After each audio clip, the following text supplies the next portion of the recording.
All right.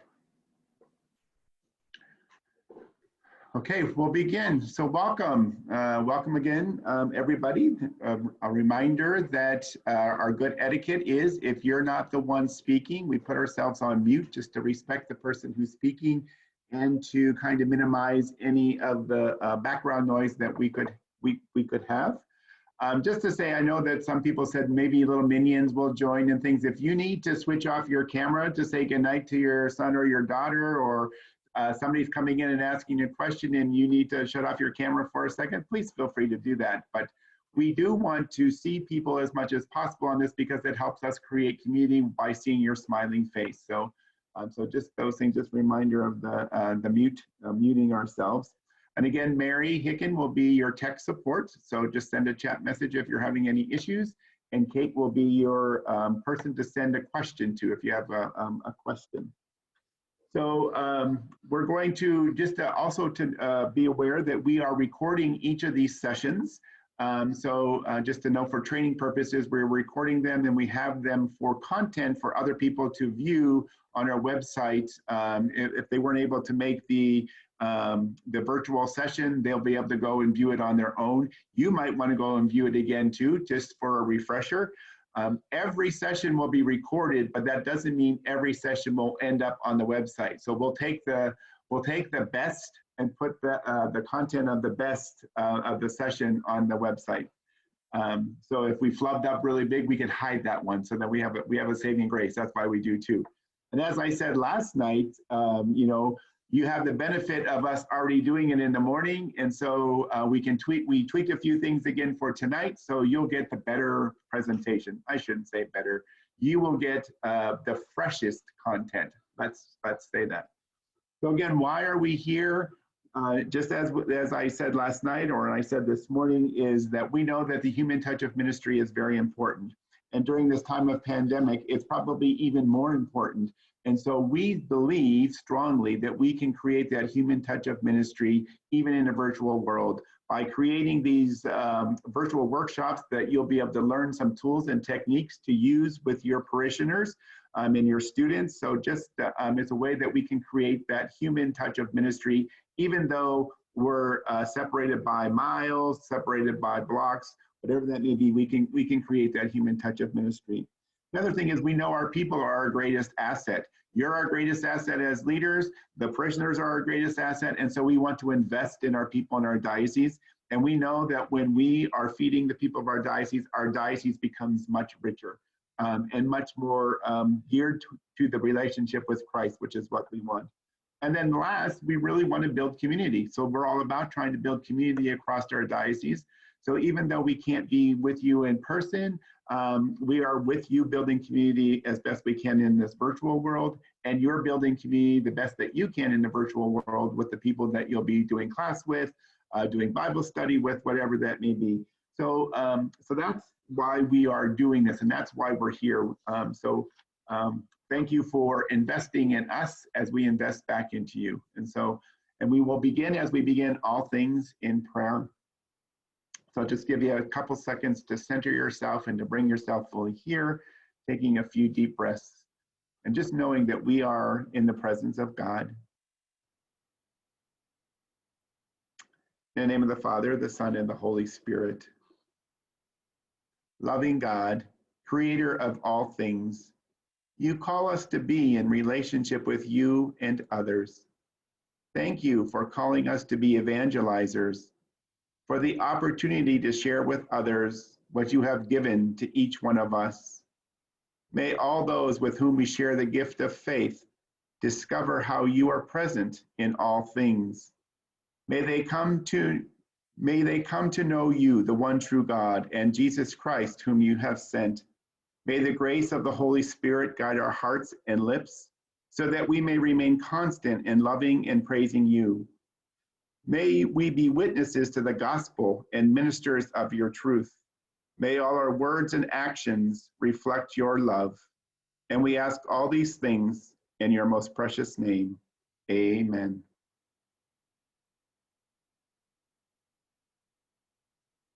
All So one of the things that I forgot to do as you were arriving is launch our fun poll. So I'm launching it now. So I'm hoping can everybody see that poll? And as you take it, the results will be going in. And as you're doing it, I'm going to kick it over to my colleague, Jesse. Thanks, Deacon Steve. So this is a happy space for the multitaskers. We welcome you to finish that poll, and Steve will take it down in just a moment. For those of you who were here last night, this is a tiny bit of a refresher, but I promise within 4 minutes you'll be receiving new content. I'm Jessie Hubert, Peer Support in the Faith Formation Office. We're so glad you're here. I want to welcome you on wherever you're at in the spectrum of comfort or discomfort with Zoom and social media and digital ministry. Our goals tonight, we really want to be rooted in that, so you know what you're leaving with. We want to be good stewards of your time. The first is, this is not just teaching you how to use Zoom. This is how we do modern day evangelization. This is a new vernacular that people are speaking, and if we can become fluent in this vernacular, we're able to reach folks, especially knowing that young people or working professionals and white-collar jobs and some blue-collar jobs too are using this stuff all the time in their work. Our people are fluent in this, and people who aren't engaged in the church are fluent in it. So our willingness to be humble and to work through our comfort and discomfort zones to get more adept at it is part of how we prepare ourselves to evangelize and meet people where they're at. So wherever your comfort zone is and your confidence level, we hope to grow those tonight. So wherever you're at, you'll leave with something new.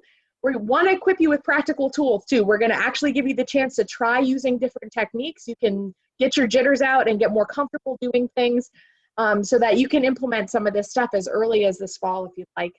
We're also going to talk about Zoom, Google Meet, and social media, especially live platforms on social media. So you'll be learning about 3 distinct ways that you can be reaching your parish and be able to discern what your folks need.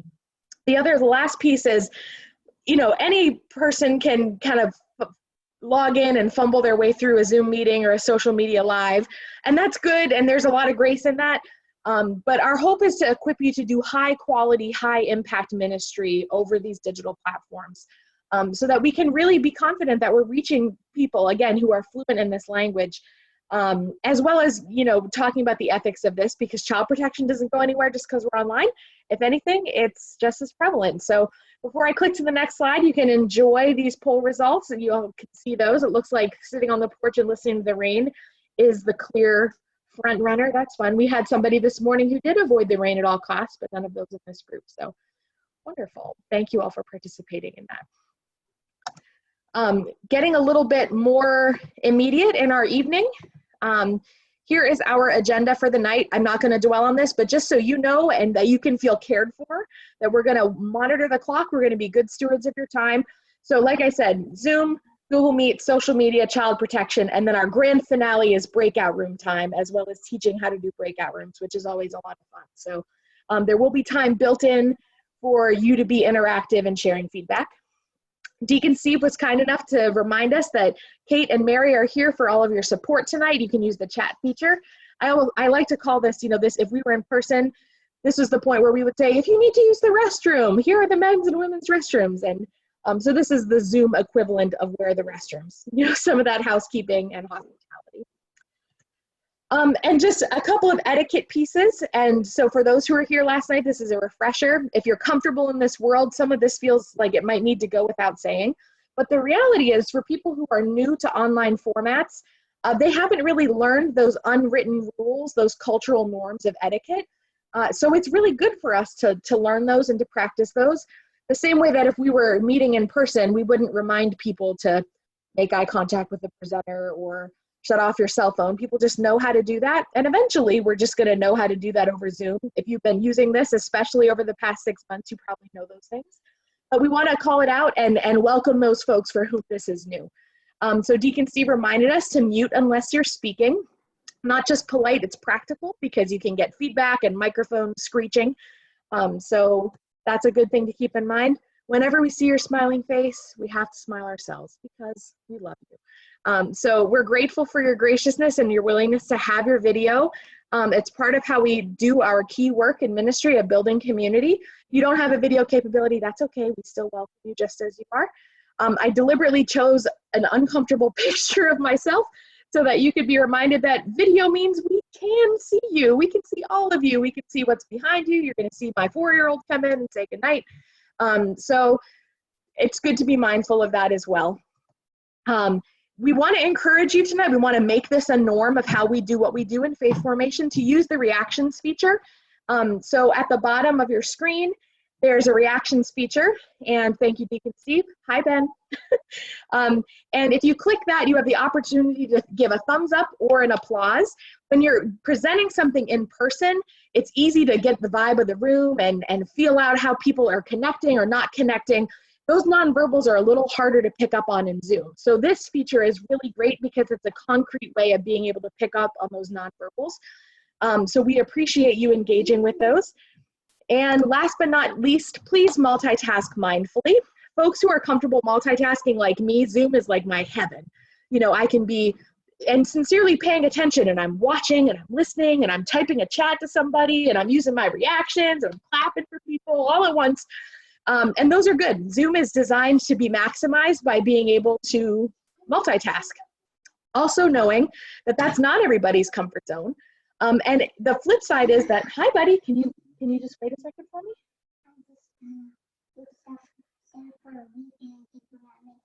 Okay, sounds good. He's getting card supplies. So it's important to remember that to some people, multitasking can look disrespectful if you're not used to it in Zoom. So if I'm chatting with somebody or, you know, working on something on my computer, it might look like I'm being disrespectful when I'm actually, you know, engaging in the program. However, we all have known people or been people ourselves that were, you know, I'm responding to my mom's text message, or, you know, I'm checking that email that just came in. So we encourage you to really practice good etiquette and be present here, so that we can assume that if it looks like somebody is multitasking, we'll assume that they're multitasking mindfully in the context of the program. So I'm going to pause this really quickly so that I can see all of you lovely faces again.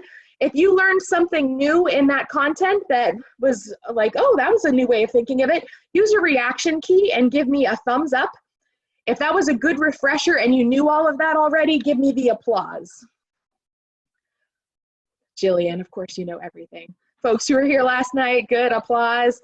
A lot of folks. Okay, thank you so much. So I'm going to turn it over now to Deacon Steve, and he's going to talk to us about some of those more advanced features in Zoom. And we have some more interactive things for you coming right up. Thanks, Jesse. You were able to experience what I'm going to talk about a little bit later than I had intended. So when the intention was that the poll would be up as you come in, and that you were able to pay attention to that as you were settling into the meeting. But polling is one of those tools that is a really great way to gauge where people are in your room. It's also a fun way to connect with people. So you can do really fun polls. You can do very serious polls in terms of, this is the content that I'm going to be teaching tonight, and I want to gauge where my people are at the beginning and then at the end. But it's just, polling is a great opportunity to gauge that information that your audience is interested in, and their level of expertise, and their current understanding or opinions of the content that you are going to share. So polling is just one of those fun tools. I find it fun. I create kind of crazy polls for the team every morning, not every morning, but just about every morning. Like one of them was, you know, what was your go-to for during the COVID? What was your go-to drink? Or what do you miss about things that you did before COVID? Things like that. So it's just a fun way that we can gauge where people are and what they're feeling. This morning I put, how tired are you today? From so blurry, my head is foggy, my face is here, but my brain is absent, that type of thing. Just because we were up late, a little bit later than usual last night. So just kind of gauging where people were this morning.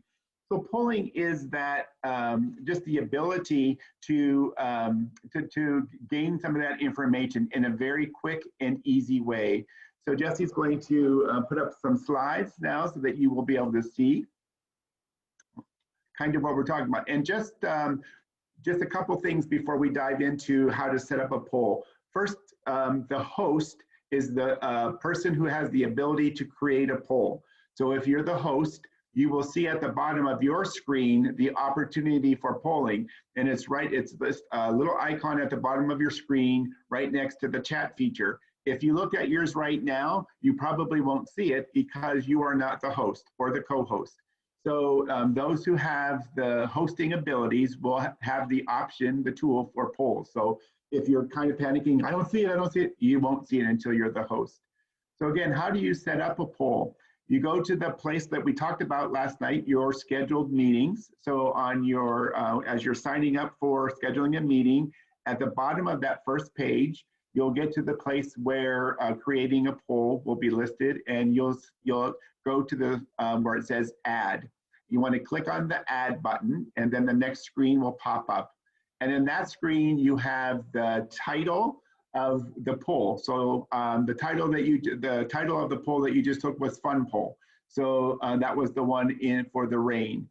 So you title it, and then you add your question, and then you type in whatever question. What do you want to gain? It could be, you know, who knows the names of the 4 Gospels, or whatever. You can type in things like that you want to know. You just need to have the option for 10 responses. You also have the option for either a single answer, or multiple choice. So you choose that.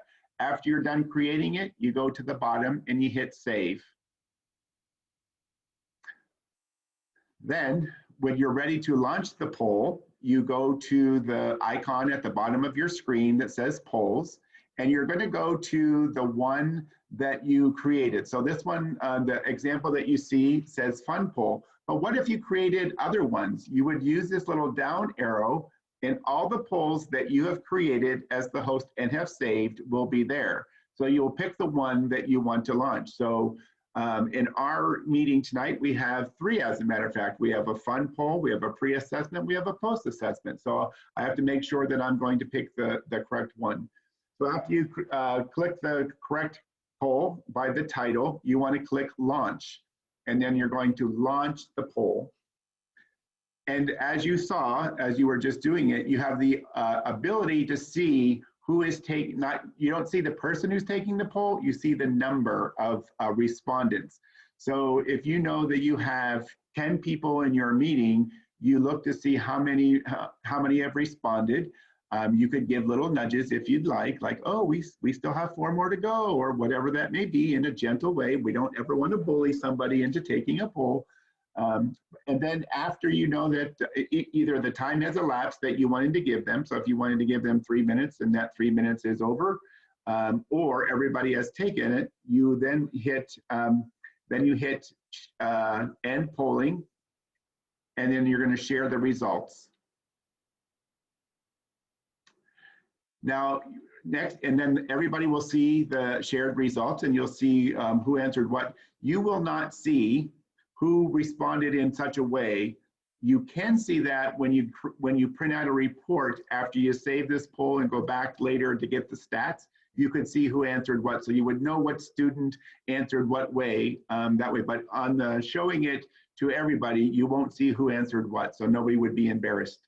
The other option that was on there after was relaunch.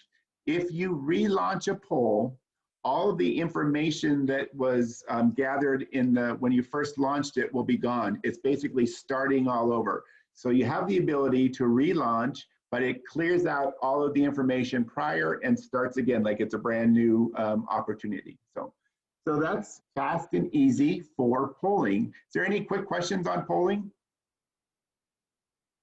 Fun tool. You can have lots of fun with it. Be really creative. We will be sending out, as Kate posted, the written directions too for the things that we're talking about tonight. So the next option. Steve, do they get to do another poll? Oh, Jesse, I'm so glad you asked me because I would have forgot to do it again. So you now have the opportunity to take another poll. So hold on, because it's not the fun poll, it's the pre-assessment poll. So this gives us the opportunity to gauge your knowledge and your comfortability with what we're doing. So if you want to go ahead and answer those questions, and then I'll share the results when you're done. So I know how many people are here, so I know when you've all taken it. Thanks for the reminder, Jesse. See how we This is like the another. no stress pre-assessment. This is like what you can learn today, not what we expect from you right now. Yes. And you can select as many things as are true. And this is a good way to gauge where your class is. Like when you're starting at the beginning of the year, you wanted to do like, you know, that's what a lot of teachers do in terms of gauging how the students have learned through the semester, do a pre-assessment and a post-assessment. So very easy way to do it, and you can make it fun. Which teacher gave the best snacks, you know, questions like that. No snacks this year, Steve. Oh man, that's a killer. Yeah.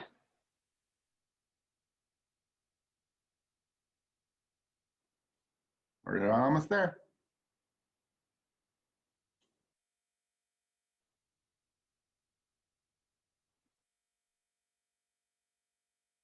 All right, 90% of you voted.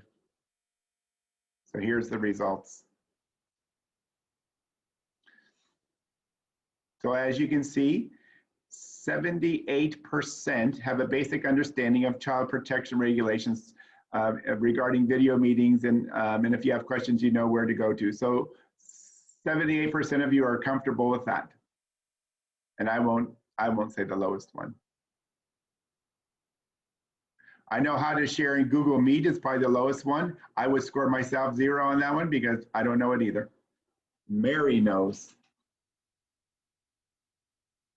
All right. So we'll stop sharing results. And now we're going to talk a little bit about sharing screen. So at the bottom of your screen, you see a green icon that says share screen. There it is right there. And so this is how you're able to share screens with the participants in your meeting, and you're able to share the screen and you can pick when you share the screen what you want people to see. So this, if you can see where there's the whiteboard, there's an iPhone, iPad, so this was, I can say who it is, but I won't. This was somebody's, what they had open when they were sharing your screen. So it's a good reminder to say, if you have applications running in the background, if you have a document opened, if you have a YouTube video that was open that you were watching before or listening before, if you have your email address or your email folder open, all those things can be seen when you share your screen. So what you don't want to see, you want to close out of. But reminder, if you want to share something, to make sure that that's left open. Two very important things that you want to make sure when you first click on share your screen is right around this red circle, you see share computer sound and optimize screen sharing for video clips. The share computer sound is if you're going to share a song or something with verbal, people will not be able to hear it unless you click that little box. And then the other one is to optimize the screen for a video clip that you want to show. So those two things you want to click after you click your green share screen. And then you want to slide over to the right and you're going to click share.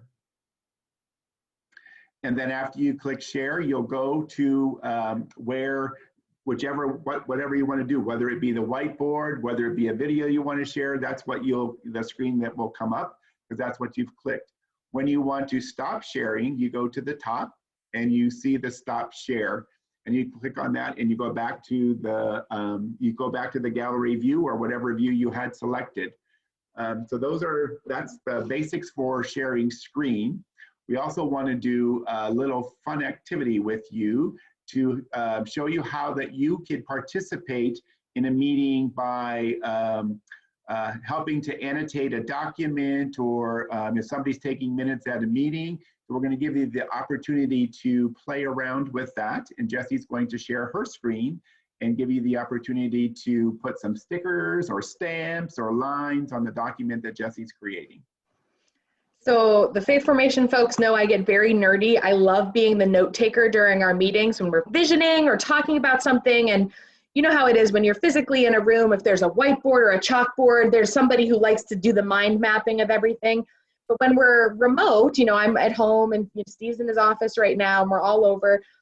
The sharing a Word document is a great way to have that kind of centralized whiteboard. And what we're about to show you now, in a minute. Kate, I'm remembering I have to go back to the PowerPoint and then I'm going to come back in. But I'm going to show you in a moment is how you all essentially can have your own Zoom whiteboard marker equivalent for this document that I just made. So in a moment, I'm going to invite you, once I show you how to do the annotation feature, to mark up this document that I've been typing. And this is my document. You know, I'm typing in real time right here. So I'm going to change my screen share option. Back to the PowerPoint. Thanks for your patience with me. Again, this is real time, vulnerable, you know, you get everything that we're doing. So this is the annotate feature, and this is really kind of fun. And you'll have to be mindful about if this is going to work for the students in your classroom or the adults that you work with. You do have the opportunity to toggle this on or off if you don't want people to be able to use it. Hey, Jessie, yeah. Right now, I'm still seeing the Word document. Me too. Oh, It might thank be the, you. Yeah. Thank you. How's that? Still see the Word doc. Yep, there you go. Good? We Yeah. good? Yay. Thanks, everybody. So, Kate, can you talk us through what we're looking at here? 100%. So you're looking at a screenshot of somebody's computer. At the very top, there's a green bar with a little gray end that says View Options. And Jessie, if you advance, that'll circle, I think. And that bar at the very top is all you're going to see, just that green and that gray. So if you take your cursor right now and move it to the top of your screen, that green bar, if you can't see it right now, it'll fall down and you'll be able to see it. Can I get a thumbs up or a nod from you if you're okay and ready to move on? All right, awesome, thank you. If you click that View Options button, the drop down is going to show up for you. And you want to click, Jessie, an arrow will show up, thanks. You want to click the Annotate option. And what that's going to do is, Jessie, I think the next slide will give us a little circle around the new bar that shows up. That'll give you a whole bar for annotation. And it's really kind of a neat bar because it lets you do all kinds of things, from just have a cursor that other people can see on your screen to putting a text box in. You'll see some shapes that you can create, different colors and sizes of pen, just like if you were in like a paint document on your computer. Also, there's something called stamps, which are basically like little stickers. If you click on it, it has different shapes. You click on one and you can start placing them all around. So if you'd like to troll any of your friends, this is a great way to do it. They're just nicely typing on their document, and you can put hearts and stars all around everything they've got. So while we're waiting for Jessie to kind of come back and— Here I am, I'm back. Are you ready for the Word document? We are. Okay, great. So I think many folks have found the annotate bar. If you're still having trouble with that, you can chat me and I can kind of walk you through finding it again. But one other thing that you'll notice is happening right now, you have the option to turn on a feature that lets you see who is doing each mark. So like if I'm in a meeting with the faith formation team and Deacon Steve has that on and I put hearts on the document, everybody's gonna know that it was me who did that. And that might be just perfect for what you need in a faith formation class.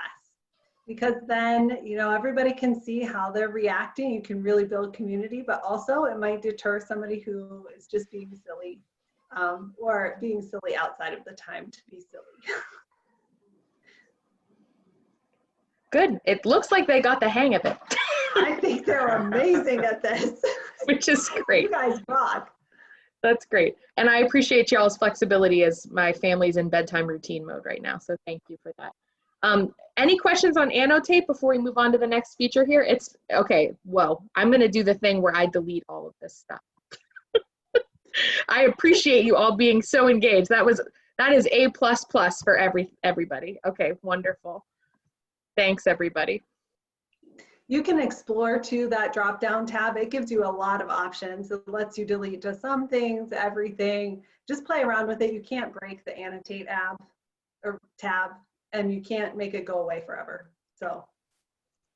Great. And so now we get to go over the piece of content that, there's Eliza, good night, Eliza. The piece of content that everybody said they weren't sure how to do. So Mary gets to be our teacher now with a little bit about Google Meet for screen sharing, which is also something you can do in Zoom, but Google makes it pretty efficient too. So Mary's going to show us the way on that. Well, hello, everyone. So I wanted to talk to you a little bit about Google Zoom, only because there are some differences between Google and Zoom. The Google Meet is the one that has, I want to talk about tonight. A little bit of, just one option on it is the screen share. And we saw what you can do with the Zoom screen share. So I'm going to show you the Google Meet screen share. And I'm going to play a little video for you and hope that I think it's fairly clear because it's pretty big font, even fonts that I can see with my glasses off. So we'll give that a shot. And then let's see.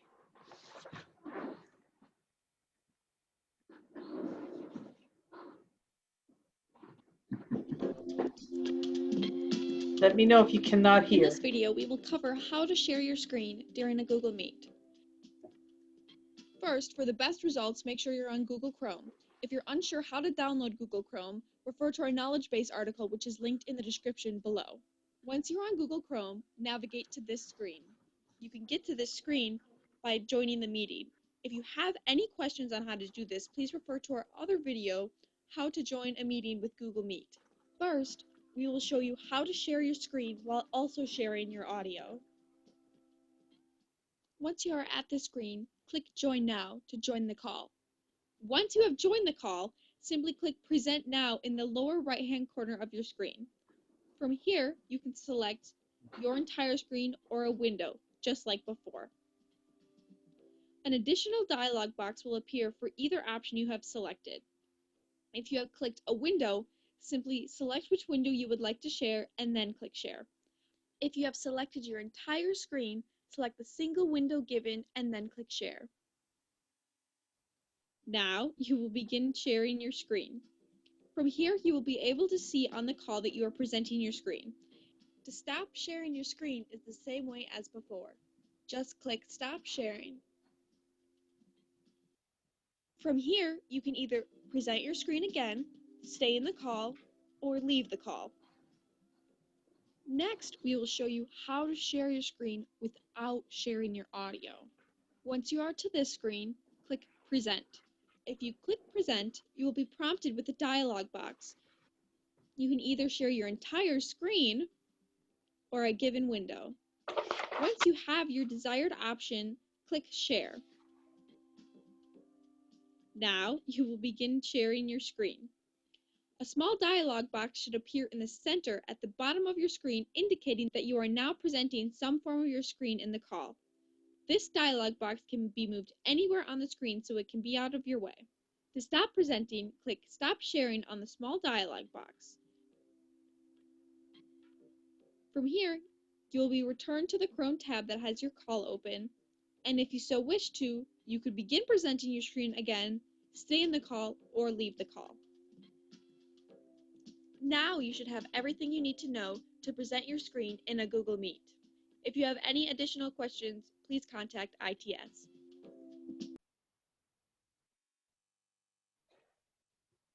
Okay, so I have to tell you, during the little screen share, I got a text or a chat from Jesse saying, I drag my toolbar up?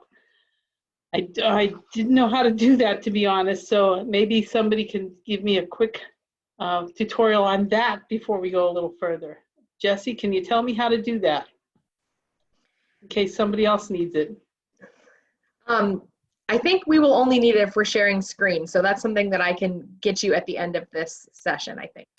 Thanks. I didn't want to to forget that question. No problem. So- And it didn't really hinder too much, but if you notice the little gray box on Mary's screen share at one point, it was just the shadow of her behind the scenes facilitation menu. And you do have the ability, you just have to hover in just the right spot, and then you get a little 4-arrow icon that you can click and drag.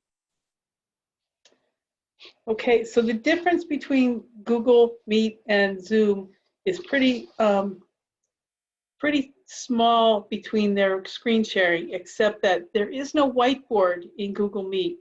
There are apps you can use to screen share and use a whiteboard while you're using Google Meet if you'd like, but there is not one in the Google Meet specifically.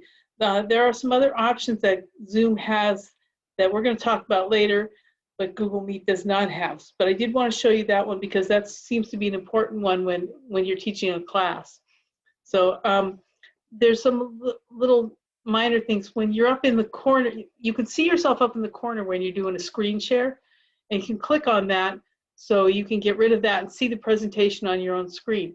Because when you do a screen share in Google Meet, you don't see the screen that you're sharing unless you get rid of that little block of yourself, that little picture of yourself there. You only see a little block that says you are sharing your screen.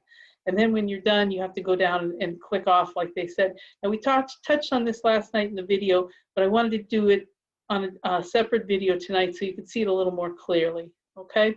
So are there any questions about the Google Meet screen sharing?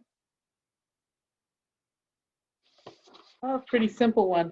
Okay, I think I'm going to Kate, am I right? Or Jill, Kate, yeah, Kate and Jillian? All right, thanks you guys.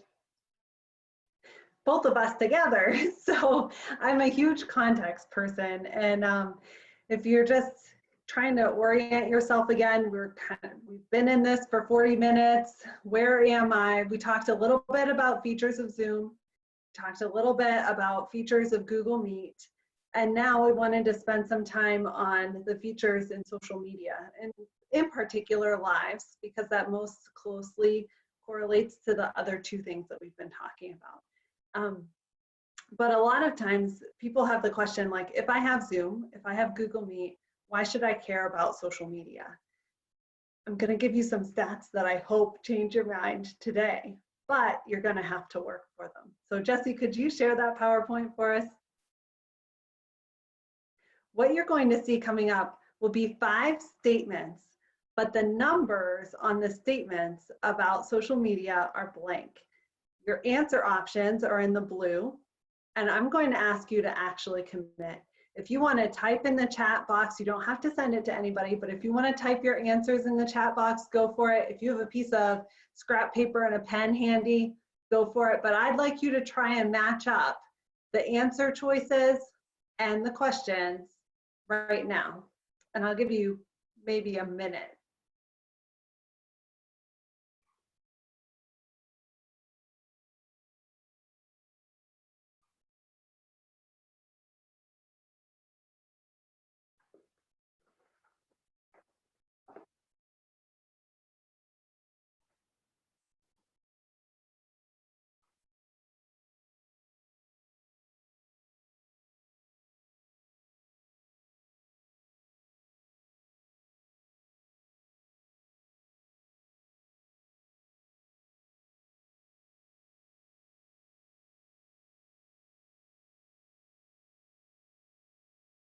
Okay, 20 seconds, no pressure.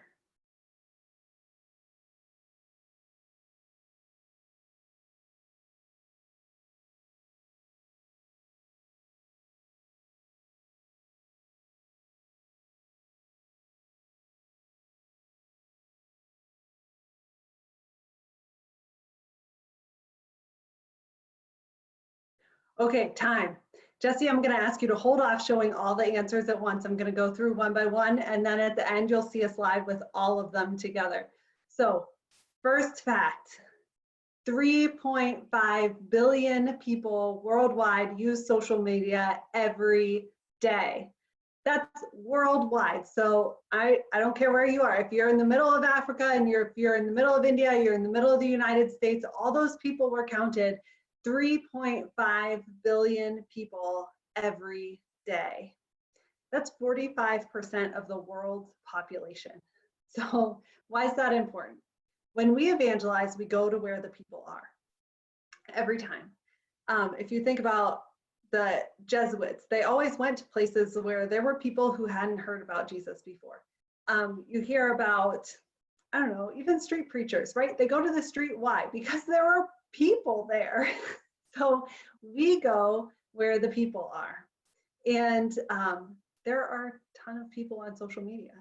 I've heard ministers say to me, you know what, it's kind of hard to get people to come sometimes. Well, the people are already here. So if we can be on social media and be a presence on social media in a way that's engaging and culturally relevant, then we can really make a big difference.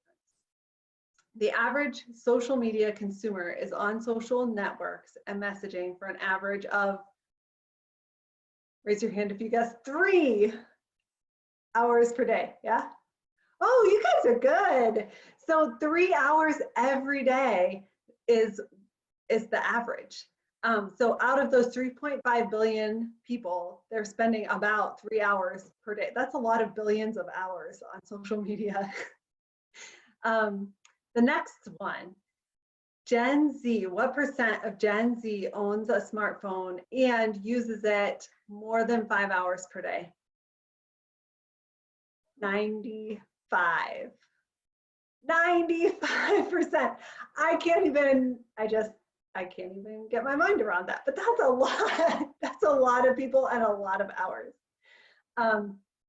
But lest we think that it's just the Gen Zers or just the people who are under 20 who are on social media, 68%, this is number 4, 68% of United States adults are on Facebook. So when we think that grandma is not on Facebook, I'm sorry, grandma wants to see the pictures. She is too on Facebook and she wants to be involved.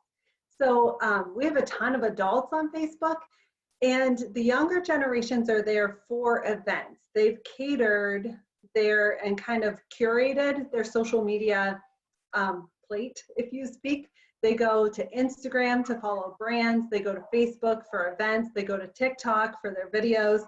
They've kind of figured out, like, I'm not just going to one social media platform. I figured out this one's good for this, and I'm going to go over here and then over there.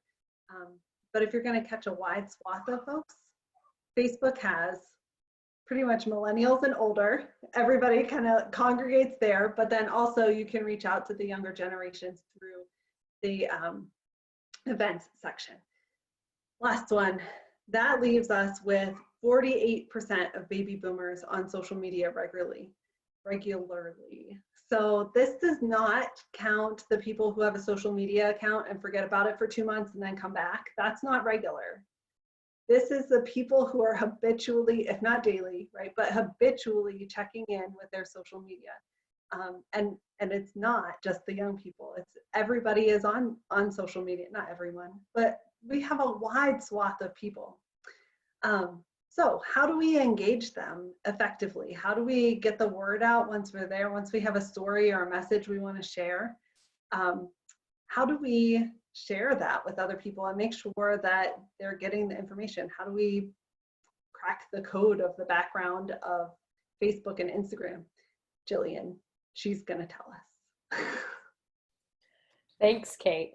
So many of you, if you were at our March regional meeting, which seems like years ago, but it was literally our last regional meeting was the week before shutdown happened, which is just unbelievable to think about. But we covered some of the content I'm going to talk about in that regional meeting, but I'm going to apply it in a totally different way. So in March, we talked about kind of the Facebook and Instagram algorithms and how to use those to evangelize in the 21st century. But we were just talking about posts, which Kate is going to talk about in a little bit. But today, I'm going to talk about using Facebook and Instagram lives and how to use those algorithms to boost your lives and to get engagement more than the people that are just on there at that given time. So I always loved it when I was going through college and grad schools, kind of when the new evangelization was getting buzz, and people would talk about it all at the time, but you never talk about how to do it. You know what I mean? How do I evangelize rather than just going up to someone and be like, I think you need to love Jesus, you know, he's a great guy, which maybe works for some people, not dissing that. But I think that how we can use these social media algorithms is really evangelization in the 21st century. So we're going to go on to a slide that here's going to show you what a Facebook Live looks like. Some of these principles do translate onto Instagram as well, because they're owned by the same company, so they have very similar interactions and whatnot. So don't think that we're leaving out the Instagram world. A lot of this does translate. So I'm going to talk to you about 4 things now: likes, shares, comments, and tags. Likes, shares, comments, and tags. And these are rated 1 through 3 from least interactive on the algorithm to most. All right. So at the very least, you want to be generating likes, and at the very most, comments are important. So let me go through them. Number 1, likes. As you can see in the screen, there's an arrow pointing to that little heart love thing.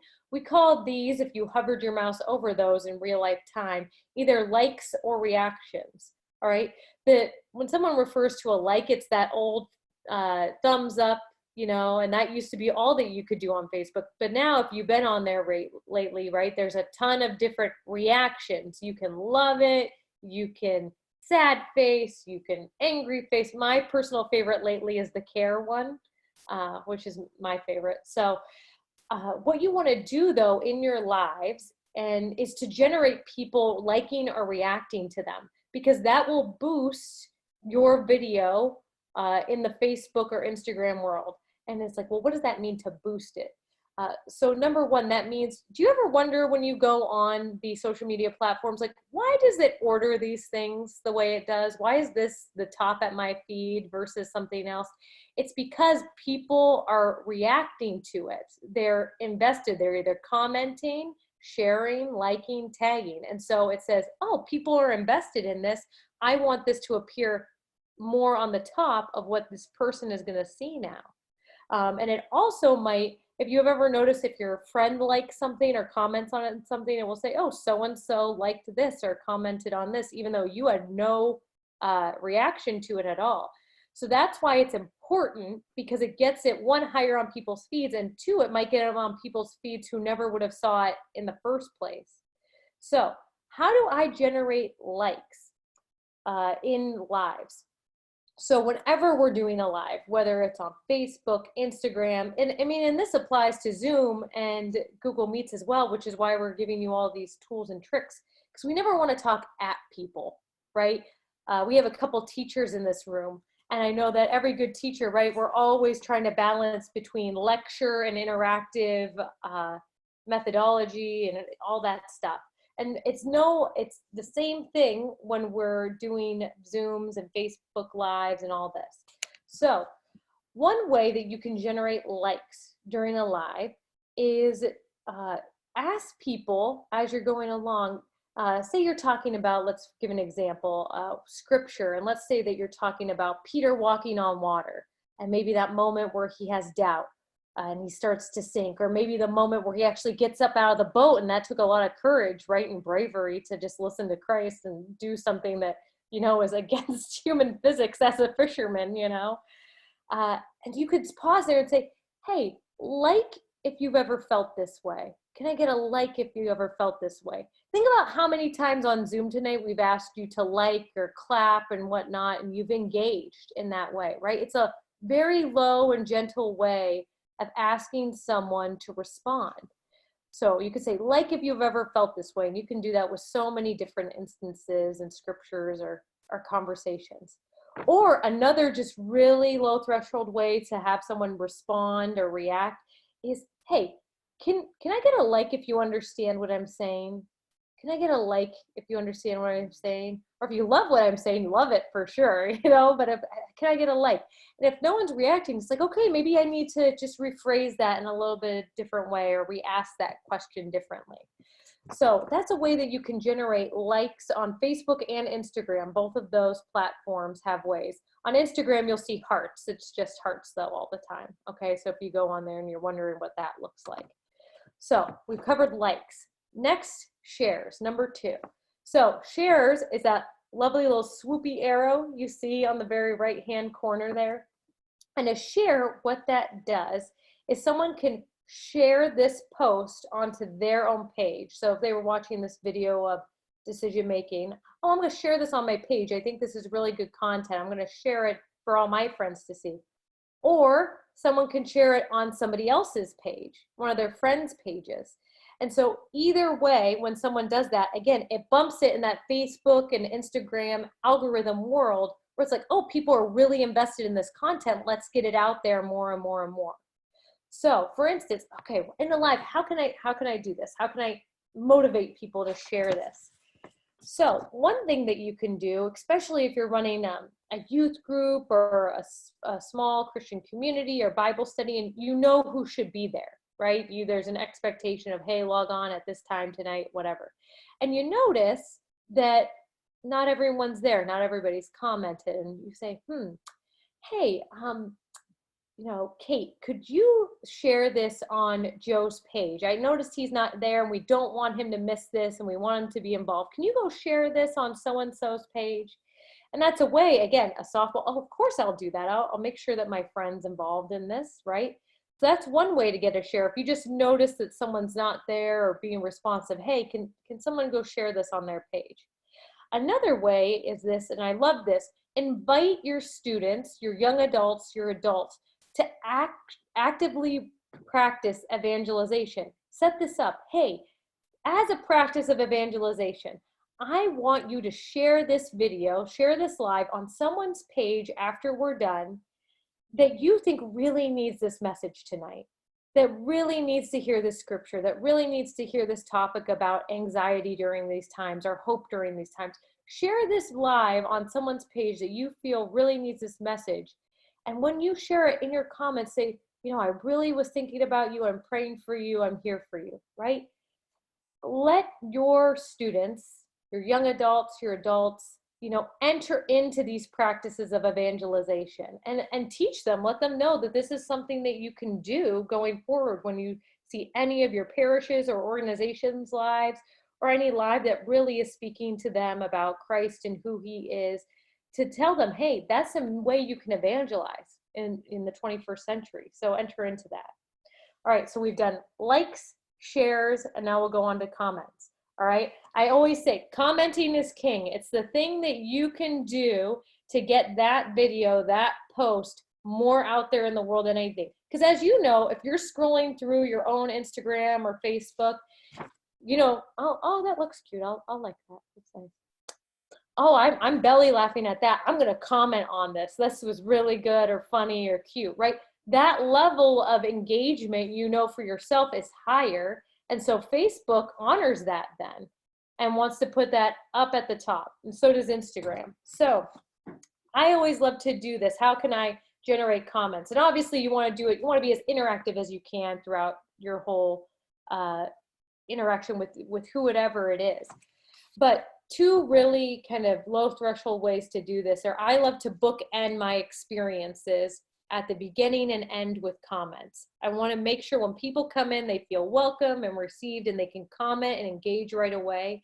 And at the end that they feel like this is time well spent and they've been invested and I'm going to comment and I'm a part of this community. I can go forth feeling really refreshed.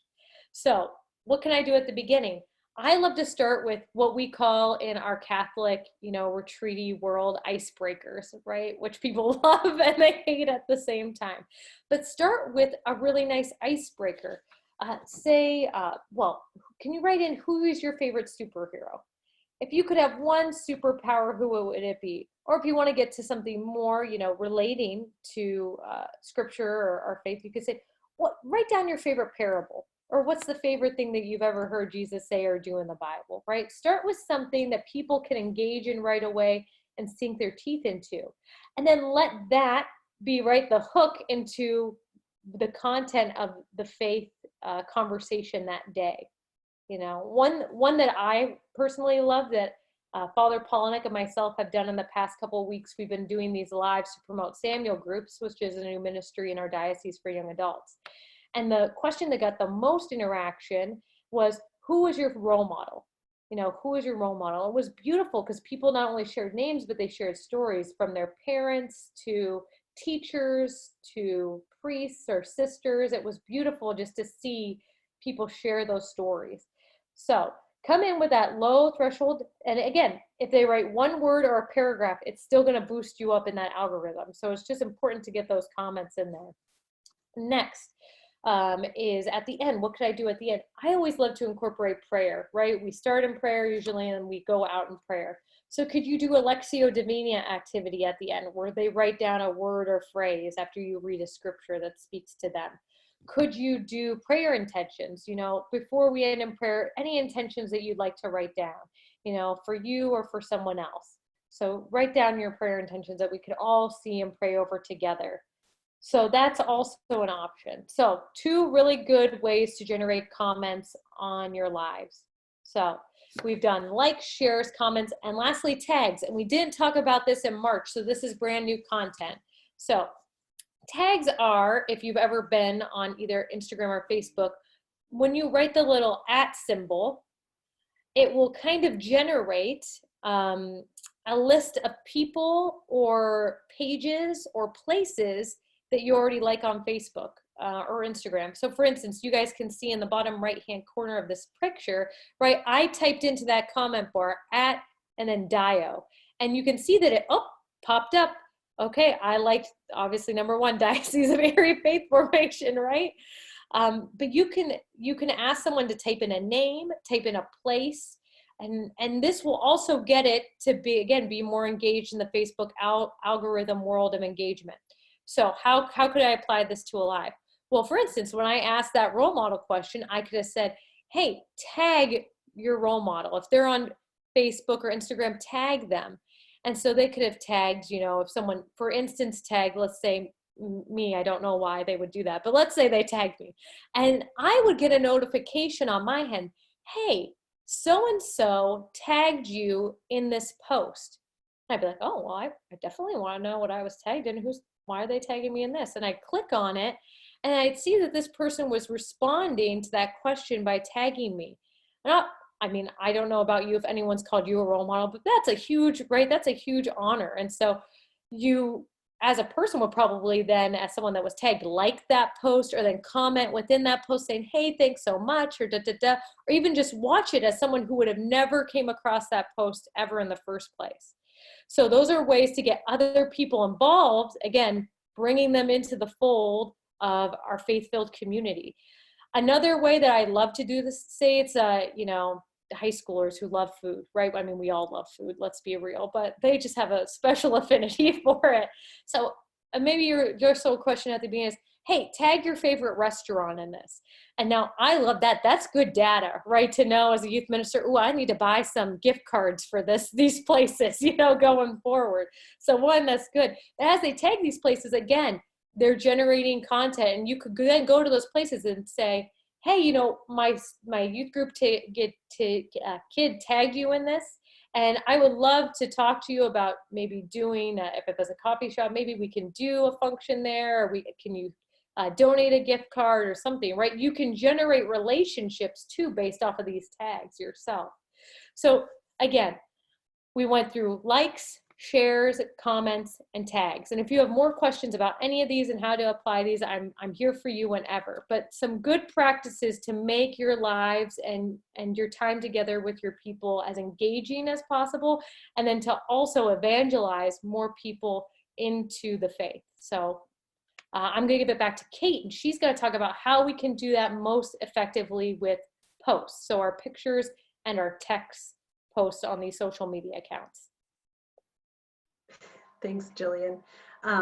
Before I talk about that too much, the big idea for any part of social media is that community. That's why if you talk to a Facebook guru or an Instagram person who's professionally employed there, all these different changes in algorithms that make it harder for businesses to just spam people, and they're like, oh my gosh, my organic reach is all gone, all this other kind of stuff. It's because They're trying to build a community. They know that people are going to leave their platform if they don't build this relationship aspect. So everything we're doing, those likes, comments, tags, they're about building a relationship. And that's how they trigger the algorithms. And the gurus at Facebook and Instagram keep changing the algorithm because the way we respond, or the way that people are responding on social media, is changing a little bit too. Not drastically, like likes have always popped things up, right? But as they add new features, that engagement level from us and the community level from everyone using the platform changes a little bit. Let me give you an example. I want you to think about a Christmas Eve night that particularly stands out in your own mind. And now think of a Christmas Eve night that had particularly standoutish weather.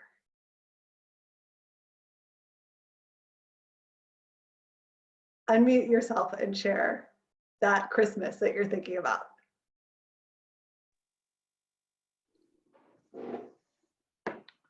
"1983, the first Christmas we were married, and we got snowed in, and Vicki and I were the only ones that were able to make it to our families, even though we had a small car, and people thought we were nuts. So it's a very memorable Christmas. And we were expecting. Man. For folks who lived in Erie bounds, a couple of years ago, we had the 5 feet on Christmas Eve. 2017. There Driving you in go. Ohio with a less than 1 month old or 1 month old baby, you know, trying to beat out the snowstorm to get to the house. Anybody else? I just had the same Christmas Eve as Steve, 1983, when we had terrible blizzard, and I was driving on the highway and they were closing all the exits right behind me as I was driving east from Cleveland. I think nighttime makes us quiet, but I'll give you a pass this time, y'all. Thanks, team, for stepping in.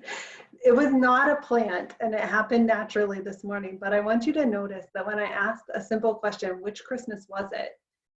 It always came with a story. Every single one of them. Oh, that was the Christmas we drove in a tiny car my wife was expecting and everybody didn't think we could get there. Oh, that was the Christmas that the interstate was closed. Oh, that was the Christmas that, you know, my daughter was a month old and we're trying to drive in from Cleveland. We all have all of the information in our heads, or most of it, is connected to a story. And it's been that way through history. We're not new that way. If you think about the cavemen, they didn't say 400-pound buffalo done. They had pictures of people hunting buffalo. They told the story of the hunt. So as we interact with each other, online isn't just a bulletin board that we can tack things to and let people know about. And it's not just a video that we post with information. It's not a movie. It's a way that we interact and tell the story.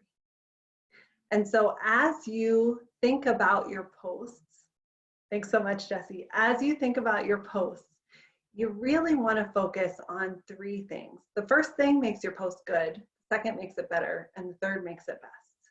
A good post has a good message. You've got to know your people. I've got to know my people and know what the Lord needs to tell them. I'm going to figure that out in prayer. I'm going to figure that out by being in relationship with my people.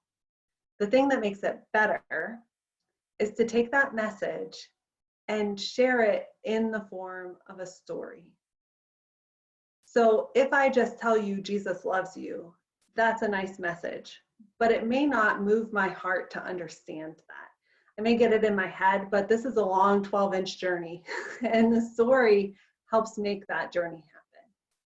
If I want to make it even better, I want to have my story and message, but with some sort of a personal connection. Here's an example. You all thought about your own crazy Christmas Eves. there was one Christmas Eve, this gentleman, it was a while ago, so agricultural kind of time, early 1900s. His family went to church that Christmas Eve night, but he wasn't really into the whole going to church thing. So he decided he was staying at home. And the wind started picking up just like those crazy storm times, and the snow started flying, and he heard thunk against the window. You know that thunk you hear in the springtime? It was a bird. He was like, oh my, and all of a sudden just this tenderness moved his heart, which kind of surprised him because he worked around animals all the time, and it just, you know, animals are animals. And he saw this bird struggling outside, and he thought, well, it's gonna die. So I'm gonna try and shoo it inside. But every time he tried to shoo the bird would fly up in a tree, or it would get down on the ground and go away from him because it was scared. And he realized he cannot communicate with this bird because the bird was scared of him and it didn't understand him. And all of a sudden, that was like a lightning moment for the man. And he realized that not only could the bird not understand him and didn't understand he was trying to save the bird, but that sometimes human beings cannot understand what God is trying to do, and they can run away from him when he's trying to help them out. And so that's why 2,000 years ago, there was a little baby Jesus who could speak the language of humanity and tell us what God was trying to do to save us so we could follow the directions. And here's the best part. So that man, after realizing that, kind of changed things around. His perspective on faith and religion really changed. And it started a new path for him. He really led his family in faith. And now 3 generations later, I call that man Grandpa. And our family has really been impacted by his own example. Okay, now, did you notice what happened to you through that story? I just want to break it down for you. Jesse, can you take the next slide? It was good enough that I have a message that God wants to save us. Like, he became like us to save us. That's what we tell people every Christmas. But what made it better? There was a story that we could kind of relate to, and that kind of took us an extra step. And it kind of hit the heart a little bit. What made it even better? When I gave you a personal connection, that was my grandpa. Now, I need to be honest, it wasn't actually my grandpa. I made that part up for the sake of tonight. But I did want you to know, or to experience, what happens when you have a message in the form of a story with a personal connection. Sometimes that story is a picture. Somebody posts a picture of something they did and said, you know, where am I at? That generates comments. And also people are thinking, like, where are you at? Why is that important? And that's when you can start that conversation. So as you engage on social media, whether you're live or whether you have just a regular post, think about your story form. Are you telling the story of a real person? And I know that's kind of crazy that I challenge you to do that now after telling you my grandpa wasn't real, right? But there are lots of real people. And you can check out, I mean, really, we try and model this in the Faith Formation office. If you check out our Facebook page, there are stories of people who are experiencing the influence of God in their life over and over again. And they're different. Some resonate with people, some don't so much. And we learn and try and adjust so that we can really reach as many people as we want. But always, we're trying to post message, and even better in the form of a story, with contacts that people may already know. So thanks for hanging with us in that. And I really appreciate your faces. So thank you for keeping your videos on. I know it's late. You're amazing people. I'm going to bump it back to Mary for, is that right? I'm bumping it to Mary, I think it's right, for child protection. Yes. Awesome. I just want, thanks, Kate. I just want to remind you, we talked about child protection last night, and I think everybody who's on, almost everybody who's on tonight was on yesterday. So just remind you that parents need to know if you're going to be doing any kind of social media with their children. You have to have the permission of the parents and your pastor to engage in any kind of social media with youth in our diocese. So if you are going to be doing a Facebook live and having them on the Facebook Live answering or commenting and things like that, you have to have that permission from your pastor before you do that, and from the parents before you do it. So please make sure that you do everything before you actually get on there with them, okay? You can't text or kids individually. You need to group text with them. If you have to have a conversation with a youth that is personal and you want to text them, hey, I want to meet with you at this time or this place, you need to make sure you copy their parents on it, or one of the other catechists. You have to make sure that you're not doing anything individually that could be misconstrued, so that for your protection again, and for the protection of the children. And then just a reminder also, if you want to post any pictures on social media, usually you have a picture permission slip when you sign kids up for faith formation or for youth group or whatever you're doing with them. And so make sure you have all those permissions in line and ready and on file before you start doing things with these kids. If you have more questions about child protection, I know we go over this frequently, but we want to make sure everybody's safe. So just keep letting us know if you have any questions, or contacting Cindy Zemchek from the Office for the Protection of Children and Youth, and she'll answer any questions you have. If there's any specific questions you have tonight, you can either ask me or you can send me a chat. Okay? And with that, I'm going to scoot you back to Steve. Yes, thanks, Mary. So we're going to talk about another exciting tool on Zoom, and it's called breakout rooms. And this is really helpful for the faith formation leaders, especially if you want to start a class like with everybody together and then send off catechists with students in breakout rooms. So the option of breakout rooms is, again, the host. So if the DRE is the one that owns the license for your Zoom, they can create breakout rooms. You can pre-assign breakout rooms when you create your meeting if you have the email address of your attendees, or you can do it during the meeting. So for instance, during this meeting, we had somebody working behind the scenes to create breakout rooms for us, because we're going to experience what a breakout room is. We're going to watch a short little video, 2 minutes long, from Zoom that shows you how to create breakout rooms. Very, very simple, very easy to use. But so Jillian's going to share that, and then we're going to experience an actual breakout room. So Jillian? Hey everyone, Farah from Zoom here. On this brief video, we're going to show you how you can leverage our breakout room feature to take a large meeting or virtual classroom and split it up into smaller groups or sessions. You'll see that I have already enabled the breakout room feature, which you can find in your settings along the bottom. And that breakout room button will actually be right here. This is a button that only your hosts or co-hosts will be able to see.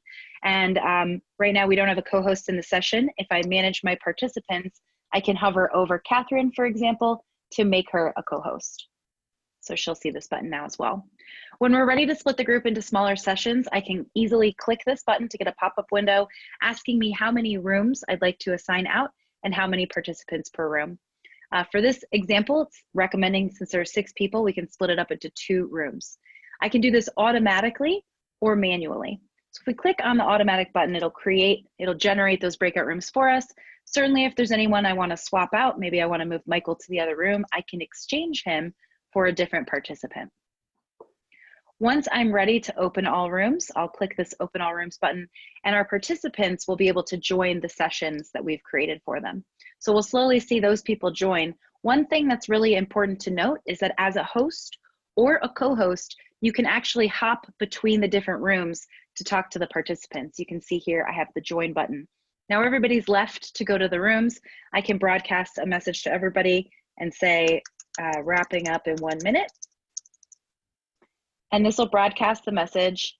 And then I can close the rooms, which gives them a 1-minute timer to rejoin our session.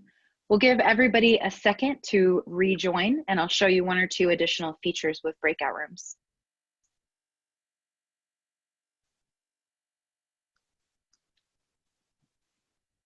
There we go. We can kind of see everybody kind of popping back in. Now everybody's rejoined the main session.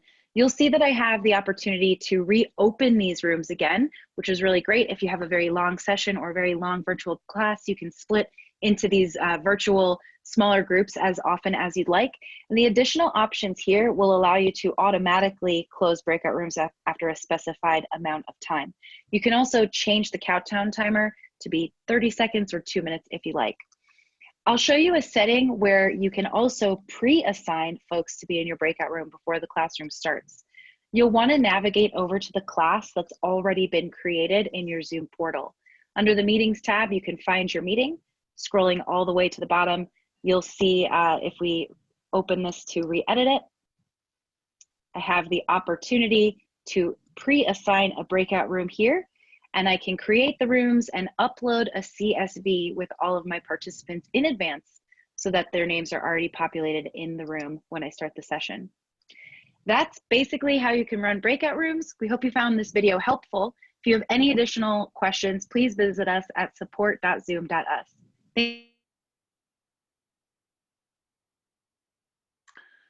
Thank you, Jillian. So again, Sue, the ease of breakout rooms is there, and it's really, it's just a nice way where you can present some large content and then have breakout rooms and sharing among the classrooms in your breakout rooms. So we're going to experience that in 1 second, and you will automatically be taken to a breakout room. You don't have to do anything, you'll just arrive there. And we're going to answer 2 questions in our breakout rooms, and you'll have a facilitator in your breakout room. The questions are, what's your greatest takeaway from this evening's session, and what lingering questions you have. So Kate's going to abracadabra poof us into our breakout rooms.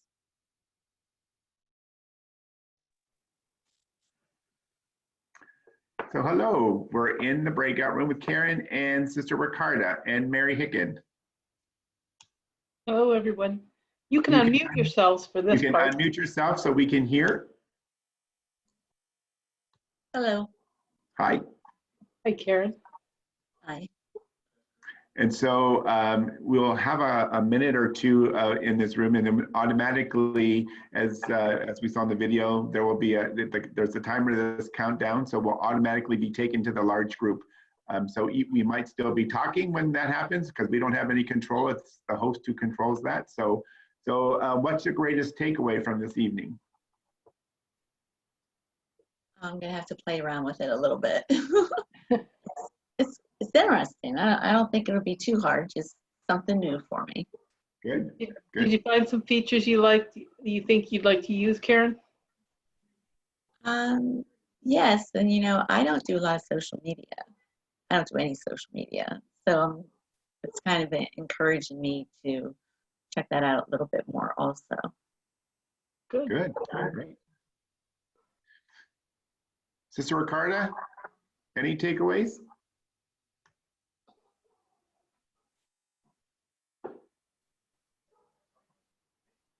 I think she's still muted. Yeah, she's still muted, so. Any lingering questions, Karen? No, I'm just getting tired, so it's Yeah. you know, it's been a long day. It's a long So day. Yes, it has. yeah, I'll have to review it maybe on the weekend a little bit. And It's been a long day for sure. Tomorrow I'll have to redo the poll of, so how tired are you? yeah. Well, I'm glad that you were able to come though for both sessions. It's very good. It's you know, shows us a little bit of, you know, I had no idea what we could do. And these breakout rooms are pretty neat. Yeah, some of the leaders were saying that that's how they're going to kind of run their classes. Start in a large, like with everybody together, and then catechists and students from a certain grade go into one breakout room. And so that's how they're going to kind of manage the Zoom license and the different catechists and stuff. And the nice thing is the DRE would be able to hop from room to room to room to kind of check in to see how people are doing. So that's one of the nice features as well. Yeah, I think they thought that they were going to be able to share that license, but you can't do more than one meeting at a time. So this will be a nice cost savings if you can do breakout rooms and notes off of one meeting. That will be Yeah. very helpful. Yeah.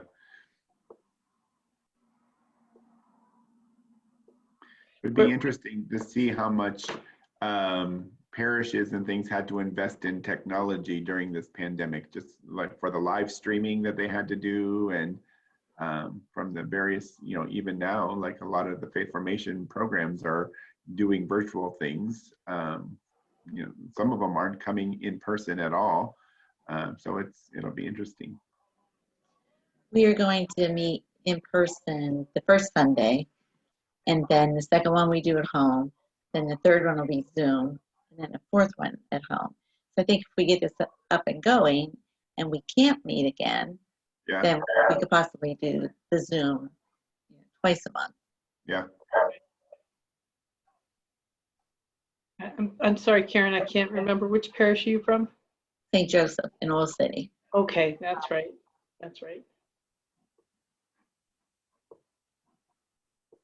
Have you been a catechist there for long? A witness? Sorry, witness. Yeah, we do witness. 3 years. This will be my 4th year. Good.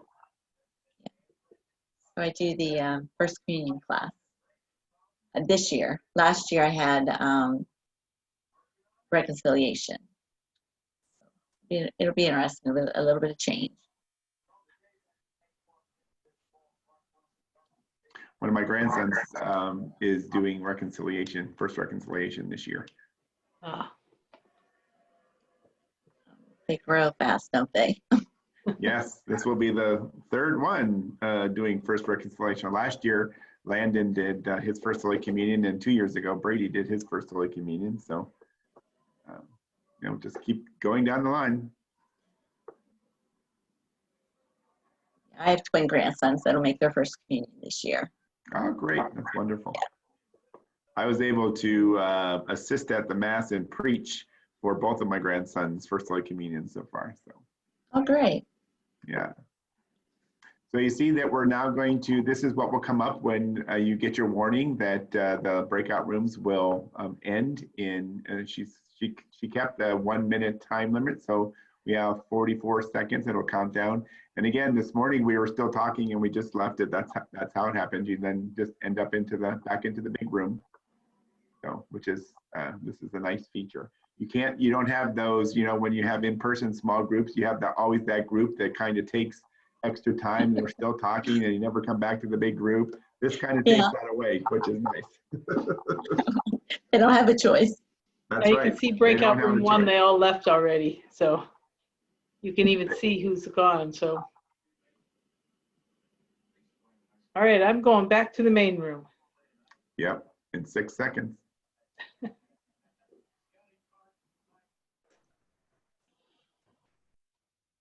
So welcome back, everybody, to the large room. I was just saying that this is a nice feature for, you know, those lingers who like it when you're in a small group in person and you have that one group that never wants to come back to the big group and they just kind of linger and keep talking. This option just takes that right away and you all have to come back. So there's a time limit. So it's nice. So just give an opportunity for a minute or so to anybody want to share anything that they talked about in terms of their greatest takeaway or lingering question they may have.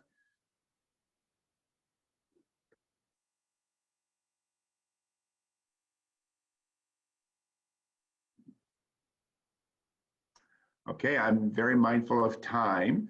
And as I promised, you're going to experience another poll. So I'm going to launch our post-assessment poll that you'll be able to take.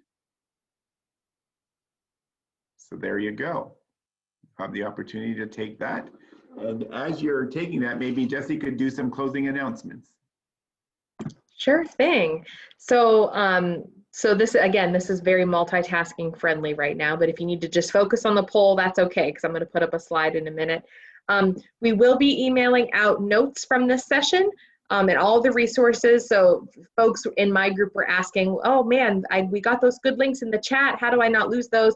You could copy and paste your chat and save it, or you could wait until the resources are emailed to you. This video recording will be live on our website in about a week. So if you have catechists or other leaders in your parish that you think would really benefit from this content, please do share that with them when that goes live. We'll let you know when that's available. The other thing that's fun about this is, so we really appreciate your participation in these 101 and 201 sessions about the technology features themselves. But that was never really the ultimate purpose of this. Like we said, the ultimate purpose of this is to figure out how to do ministry in the pandemic and beyond. So next week starts the really fun stuff. So now that we have a comfortability basically with the technology, next week are the 4 application sessions where we're going to talk about how do we apply these in terms of best practices for ministering in high impact ways to folks of different age groups. So there will be a session on ministering to 6 to 12-year-olds, 13 to 18-year-olds, 19 to 35-year-old young adults, and also adult faith formation. All of those are listed on our website. If you RSVP'd for this, you've got the links for all of those from Mary. Similarly, so if you know of folks that could benefit from that, please at this point, just share the links with them. We want to have them. We want to make sure that content reaches as many leaders, catechists, RCIA instructors, as many folks as we can to really help folks feel supported during this time.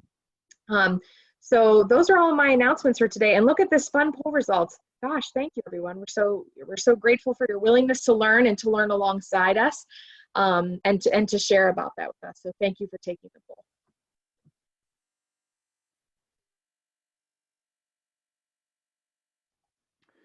Thank you, Jesse. And just as we end, we'll end in prayer as we begin.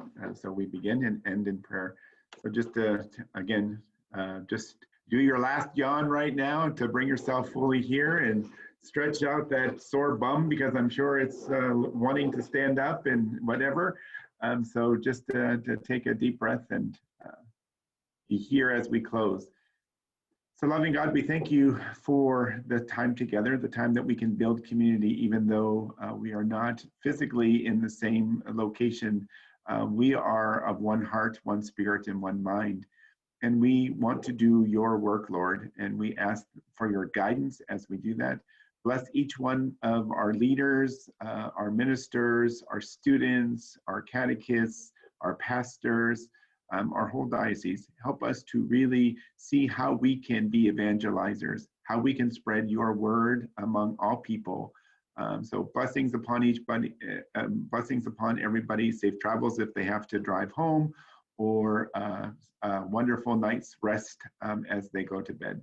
So we just ask your blessing upon them, Father, Son, and Holy Spirit. Amen. Thank you. And again, you know, always it's who's going to wave the most as you're leaving a meeting. Bye, friends.